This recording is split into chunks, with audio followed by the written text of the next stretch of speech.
Here we go. Good morning, KW Prosperity. It's Matt and Mary Beth with you today. Good morning.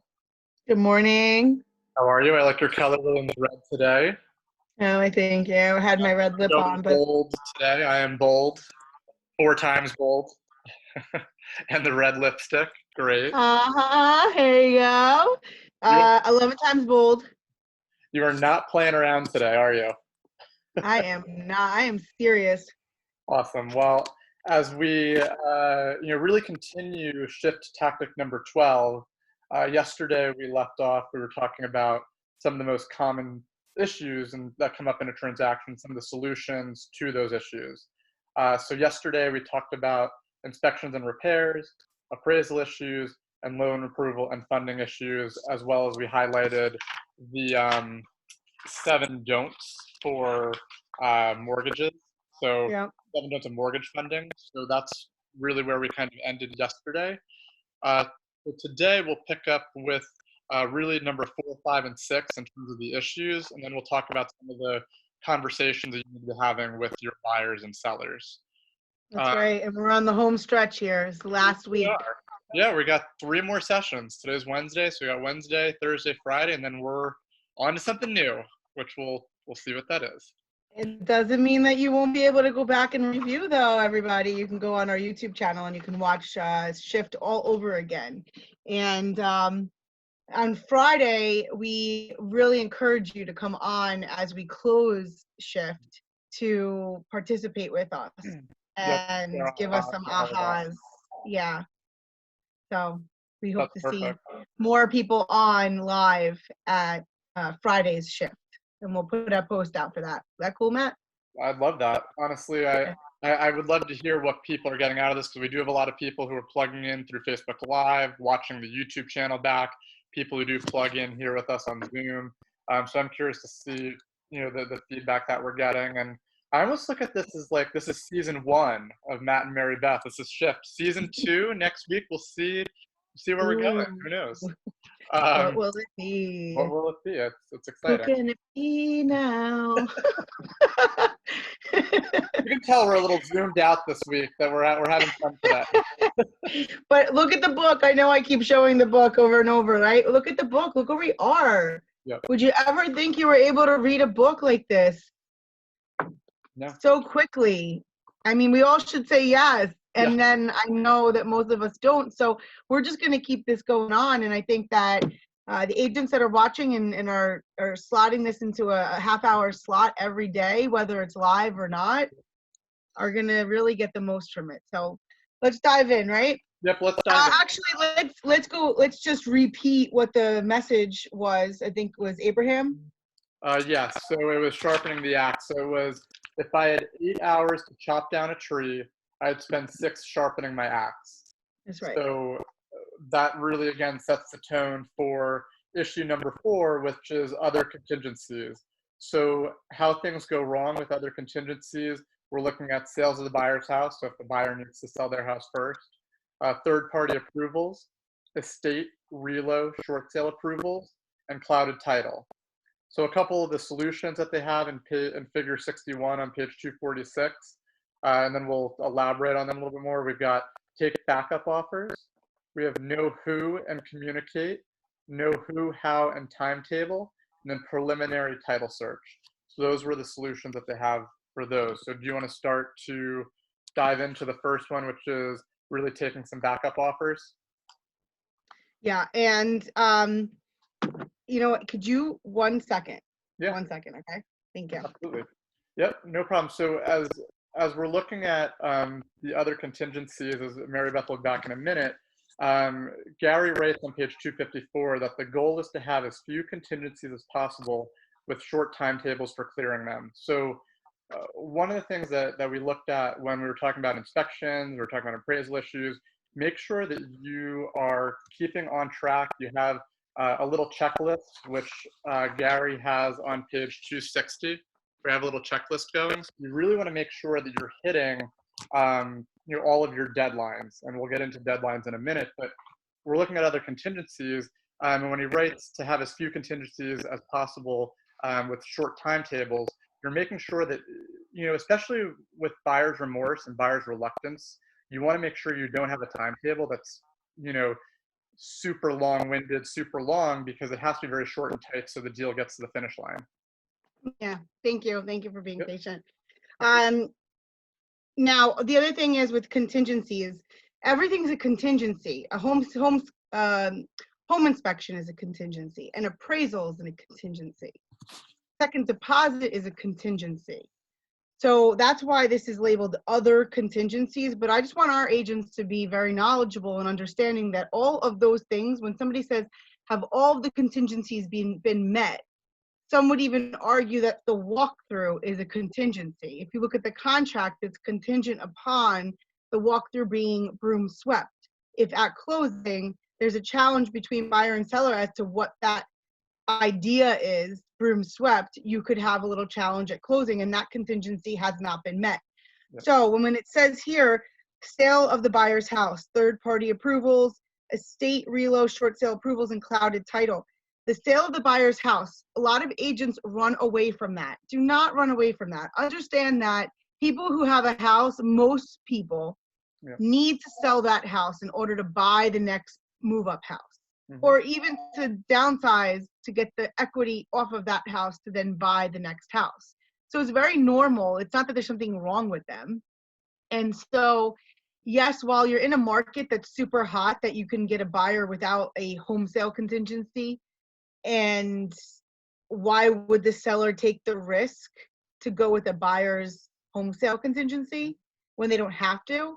Yeah. Well, you also don't want to be that agent who makes decisions for the seller, because that buyer with the home sale contingency could just be the best buyer for that seller. Okay. So what I would say is, if you do want to move forward with the home sale contingency, that means that the buyer must sell their home in order to take the funds and buy this home. That does not mean that the buyer doesn't have to start the process or do any of the other contingencies. And so if there is a home sale contingency with your buyer on your listing, I would absolutely, to your point, is make everything kind of happen quickly. You don't want to draw things out to give people time to get cold feet or, you know, buyer's remorse.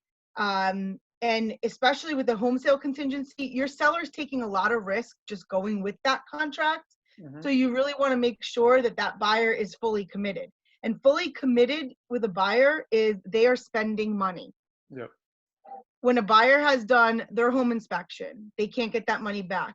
The appraisal, they can't get that money back. Those are things that a buyer has to lay out. They've paid for their attorney. So if you are out of attorney review, you've done inspection, you've done appraisal, you're probably about $2,000 into this transaction on top of the money that was put up for deposit, which is also a contingency. So if all that's been done and it gets done, boom, right in the first 2 weeks, whether we have a home sale contingency or not, we're going to have a better chance of keeping that buyer committed to making it go to close. And for those of you who maybe are not familiar with how long it should take for a home to go from contract to close, I have personally seen, for cash, I've seen it done in 2 weeks. I mean, it could close in 3 days with cash, but typically, you know, a few people have to coordinate their schedules. But with a mortgage, I've also seen it done in 3 to 4 weeks. It really is, how fast is your buyer going to supply all the stuff, and then how quickly will that underwriting department move? And so one of them is a sale of a buyer's house, which is the most common. Take backup offers. If you're the listing agent, let your you have to be careful with how you're putting it on MLS, because you cannot continue to market it as active. Now, I have been in contract where the attorneys have written in the attorney review addendum that the seller is going to continue to market the property as active. I still urge you to check with your local MLS to be sure that you can go ahead and market that property if you're only taking backup offers, because technically the property is under contract with backup offers being accepted. Now, if you're going to take backup offers, just a side note on that, and for the sellers and for the buyers that are in the contract, they need to know what their rights are. If you're going to take backup offers, the backup offer is only going to be able to be moved on if the seller kills the deal with the contingency. Mhm. Okay, so the seller has to kill that deal with the contingency in order for them to move forward with another offer. They may not be able to because the buyer may have made all of their contingencies. They may not be in breach. Mhm. The second thing is that well, the buyer needs to understand, the buyer that's in contract with the seller needs to understand that those backup offers are no threat to them either. That if that buyer that's in that contract with the seller with a home sale contingency wants to stay in that contract and they're meeting all of the deadlines, well, then even if the offer comes in as a backup offer and it's a way higher offer, Mhm. better terms, that seller cannot go entertain that offer, nor can they make that buyer change their offer because they've got a shiny object in front of them. So there's security for everybody in this situation, and yet I would still encourage you to continue to market that property to see what kind of backup offers. Third-party approvals and short sale approvals, REO, that right there is, we can agree on this, but if the bank is taking $50,000 less than what the note is, and they're willing to do a short sale, which we should see more of those come into the market in the next year or two, Mhm. the bank is the one who needs to make the approval that they are willing to take the $50,000 less. I love when somebody goes, "Oh, I did a deal, I'm under contract. Great, the house is 200,000 and I got multiple offers. Great, what's the note on it? It's 370. Yeah. Well, you're going to have to do a lot of negotiating with that bank in order to get them to approve $170,000 off of what the note is. So Yeah. that's what that means. And so you need to know who to communicate with and how to communicate that. Well, and I think with that, because we're kind of getting to the bottom of the other contingency ones, I think at the end of this section on contingencies on page 256, which really kind of segues into number 5 and number 6, which is the co-op agent and hitting the deadlines, Right. is making sure that you have a transaction checklist or transaction sheet for every single transaction that you're working on. So making sure that you have a sheet that has the buyer's name, the seller's name, the co-op agent, the lender, the attorney, any third parties, referral sources, title, all of that. Make sure you have all of that, and make sure you're giving that and providing that to the co-op agent, because you may want to wrap something up with the other contingencies. One thing I do want to say is, and we talked about this, one of the challenges of how things can go wrong with the co-op agent is ultimately, you don't know. You could be working with somebody who this could be their first transaction straight out of school and pass their license and they're doing their first transaction. Or it could be somebody who, is like Teresa, who's been in the business for, umpteen years and has done hundreds, thousands of transactions. Mm-hmm. Yeah. So the co-op agent is definitely an issue. Before I go on to the co-op agent, I do want to make a point. The last contingency and the others was clouded title. Mm-hmm. Preliminary title search. If there's somebody died, somebody's divorced, the house was given to you by the grandmother. If it's not a clean, hey, this guy bought it 4 years ago and they closed with the same attorney they're working with right now, I would absolutely do a preliminary title search. As soon as you get into contract, they should be pulling title on that. If not, if you think there might be an issue, just call your trusted title rep, and I'm sure they'll just do a quick search to let you know if there's any clouds on the title. It's that simple, guys. Pick up the phone and reach out to your title rep. On co-op agents, to that point, is we all did not come out of the womb with a license. You Teresa weren't may born have. naked. No, but Teresa might have one. She might have had. She's the closest to it, I think. Yeah, her or Pat. So we all did not come out of the womb. Oh my God, is that my voice? Okay, so as far as the co-op agent, bad advice, communications, inattention, they may not have even. Here's something I see, and I do want. So it could be a Teresa, right? A Teresa working in a different county, that maybe the rules are different in the MLS, or the rules are different in a town that maybe that agent is not aware of, or they don't understand what if they get a CO. Not every single town you need a CO. Yeah. Not every town you need a fire cert, but you don't need a CO for every town. So those are things that maybe the agent doesn't know. They'd be advising you as the co-agent, but they really have no idea because they're from out of area. So yes, you want to just make sure that you and that co-agent team, you guys are a team. So clarify the messages and intentions, own the process and communicate, And provide a selection list and backup. And ultimately, just like with anything else, you want to set the expectations up front with the other agent in terms of, like I said, having that transaction sheet or checklist. Say, okay, this is when the mortgage contingency deadline is. This is Yeah. when the inspections, contingencies need to be met. Making sure you're really setting the expectation with the other agent, because one thing I don't think that's emphasized enough is that each transaction, it does reflect on your reputation. So if you do a really poor job, it also reflects Yep. poorly then to you when that agent's talking to, hey, I had a really negative experience with Mary Beth, or, but if you have a really good one, it really builds that reputation and it makes people look forward to and excited to work with you. And that aspect really can't be overstated. No, not at all. And I've made some of the best friends in the business through transactions and Yep. just working together, whether we were with the company, same company or different companies, it doesn't matter. We're all realtors, and you can learn from each other. So just be there. If you don't have a system, I know our command has opportunities. I know you can invite the co-agent into Yep. the flow. But even with command and some of our databases and platforms that you're using to keep track of this, I would suggest a Google sheet that you could track everything on, so that no matter where you are, you have it on your phone and you could always share the file with your admin, or maybe it's on each specific deal as a tab, but you should have some sort of flow chart to know where all of your transactions are at Yep. one quick clip.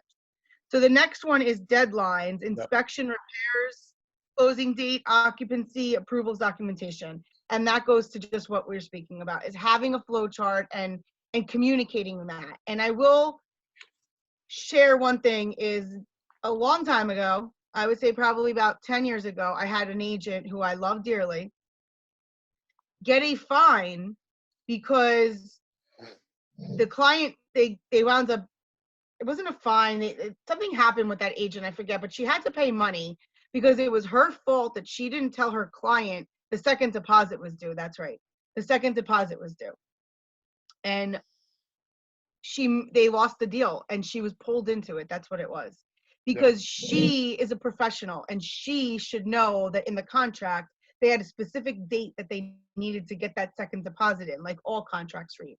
And Yep. she did not put it in writing to tell that tell that buyer, congratulations, Matt, you're out of attorney review, you're under contract, your Mhm. second deposit is due April 27th. Because she didn't do that, she was just as fault as the attorney was for not asking it, and then the client lost the deal. Yeah, well, no, and I think again, it's all about having that flow chart, having those things mapped out.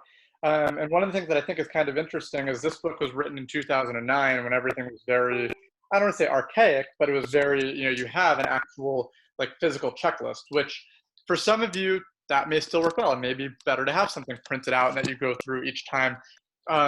Yet having said that, your Arcada command, the opportunities tab, you're literally just taking the person from cultivating them to setting the appointment to going under contract to doing all the inspections to then closing. So it's a nice streamlined checklist. And the nice thing about command and with the opportunities tab is you have full customization ability, in that your sale checklist may be different than, I mean, there's going to be a lot of stuff that's going to be the same on everyone, but there might be things that are specific to you that you might do with every client.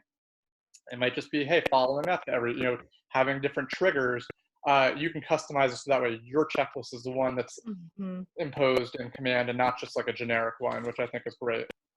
That's right. And Um, Martin Bonomo from Michigan states in here, keeping transactions together is about managing everyone's expectations and yep. being a person who does not throw gas on the fire. So also remember, it's like, oh my gosh, they didn't send that email out. That attorney didn't send that. Well, guess what? Tomorrow you might forget to send something else out too, right? So just be sure to be mindful that we're human and we're not, no problem. We should get that email out. I'm sure something came up. So I think so now the end of this chapter really goes into two timeless strategies, which it's proactive prevention, and then the other one is early response. So this is really to tie everything together to how to bulletproof that transaction. So when we're looking at proactive prevention, at the bottom of page 263, we're really looking at number one, outcome framing. So what do we want to achieve? Number two, setting expectations. What do we realistically need to consider? Number three, preparing alternatives. What will we do if blank happens? What will we do if that happens? Reassurance. We're on track, ahead of the game, and doing fine. So more or less keeping that assumptive tone and keeping things positive and not letting it go to the negative. So as Gary writes on page 263, he says, in nearly every situation, it is effective to remind people about the intended results of their decisions and actions. This is called outcome framing, and every great salesperson uses the effective technique. So you have to begin with the end in mind. So paint the picture of what the end is going to look like and why all of these little potential issues that come up, why you have to look at the bigger picture to get to the end in mind and not worry about that. Because we have to remember that buying and selling homes are very emotional, right? It's emotional in that it is emotion and yet it's logic. It's sometimes the sellers are thinking logical. In the beginning, they're emotional, but buyers are always buying on emotion when they're buying for themselves. If it's investment, it's a different story. If they're buying to live in the home, there is an emotion. So we have to move on that. As far as the littlest thing, if it's not going the way that buyer or seller expected it to, could throw them completely off. And if you jump into that whirlwind down, you'll just lose the deal. And it's not about losing the deal. It's if it's the right house, if it's the right deal for your client, then you need to take a stand for them. And you need to get yourself out of the emotions, because that's what you are. You're a professional. You're here to just clear those emotions, read between the lines, and keep them focused on what the end goal is. And so if that was to buy a house like this with 4 bedrooms and the backyard, and your mom's a mile away and your husband will be able to commute within 30 minutes, you need to remind them of those things. And then the preparing of the alternatives is, we have a challenge in the transaction. What will you do if we lose the house? Yep. I mean, that's the ultimate. Prepare for the worst, hope for the best.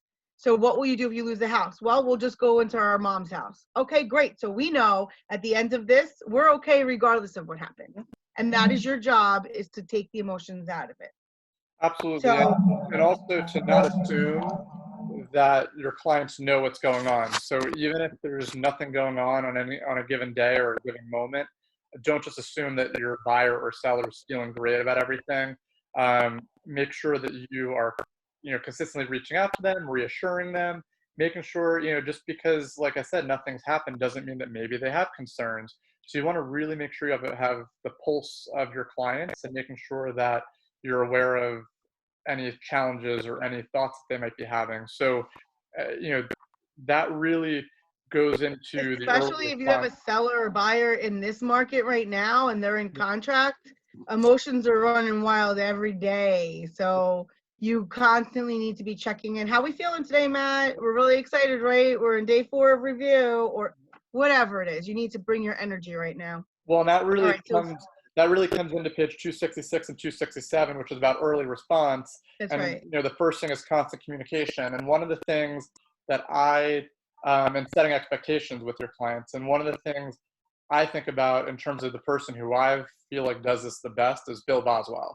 I've always felt that ever since I started working with him, nobody's better at the constant communication than he is, because he has that red book. He has, all of his clients, all the people that he's working with, he has them all written down. So when he's driving, right now maybe not driving as much, but when he'd drive from one showing to another or one thing to another, he'd go through his list, call them, put a check mark, making sure that, he even told me he treats it like a game. He makes sure that Yeah. in the course of the day, how does he get from person 1 to person 20, and make sure he touches every person each day on his list. Well, and if you talk to Bill, and this is for everybody listening, is you have to kind of make it fun. And for him, I would bet you he would say, I don't know if I would do it if I didn't make it fun for me and I could actually win for the day. Yeah. So he doesn't write all of his clients forever because he's got like 10,000 people in the database and he's really cleaning up that database. I think it might be down, but Yeah. clean. But he makes that list for the day of who he needs to talk to. So right now I'm making it on my board and crossing it off and feeling really good about making sure. Constant communication, what's happening, how are you doing? The second one that Gary speaks about is inspecting expectation. Yeah. Has Has it it been been done? What done? will you do now? So I think it's important just to make sure that, when a home inspection report comes back, you're managing those expectations. Say, hey, this is what a common inspection report might look like. These are what some of the results may be. So that way there's not that level of panic. Well, and what inspecting in expectations really is that the buyer is assuming that we are closing in 30 days because that's what's on the contract. That's what you put on there.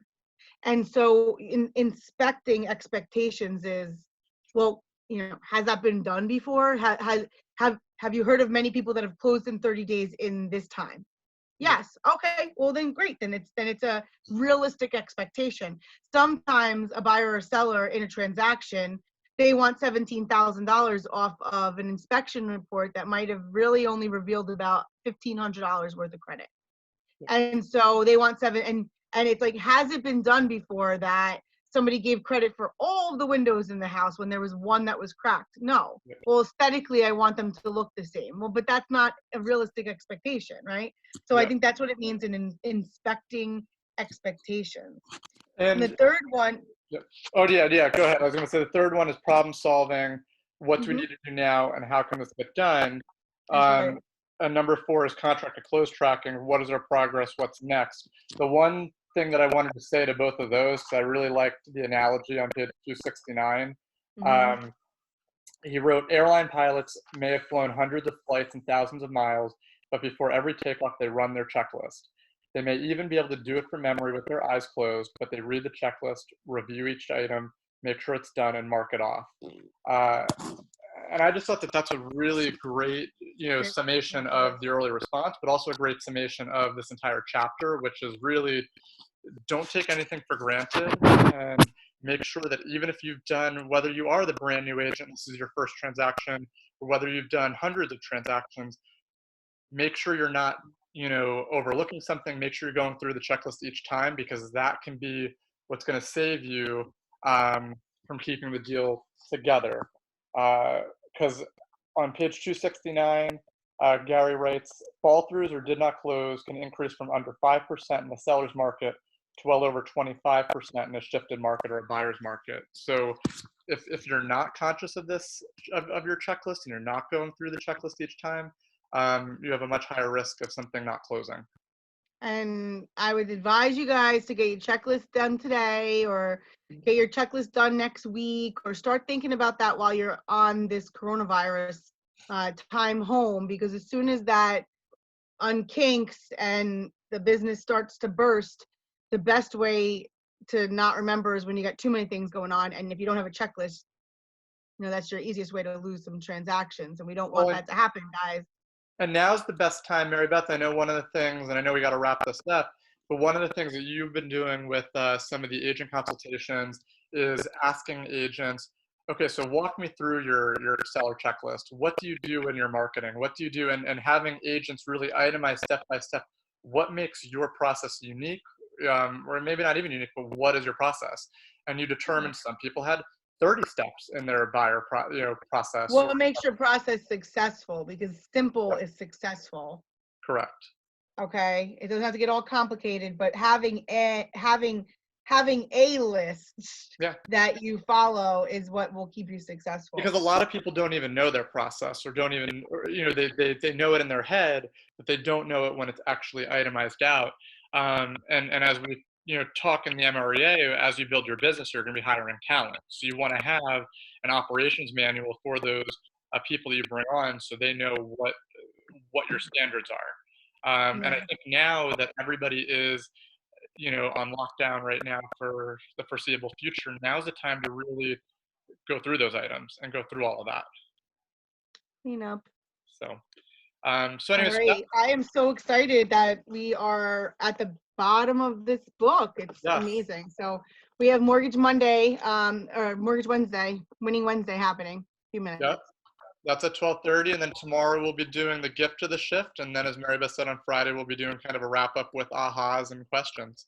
So hope you guys have a phenomenal, what's today, Wednesday, and I will see you guys later. Have a great day. Okay. Bye, Matt. Bye.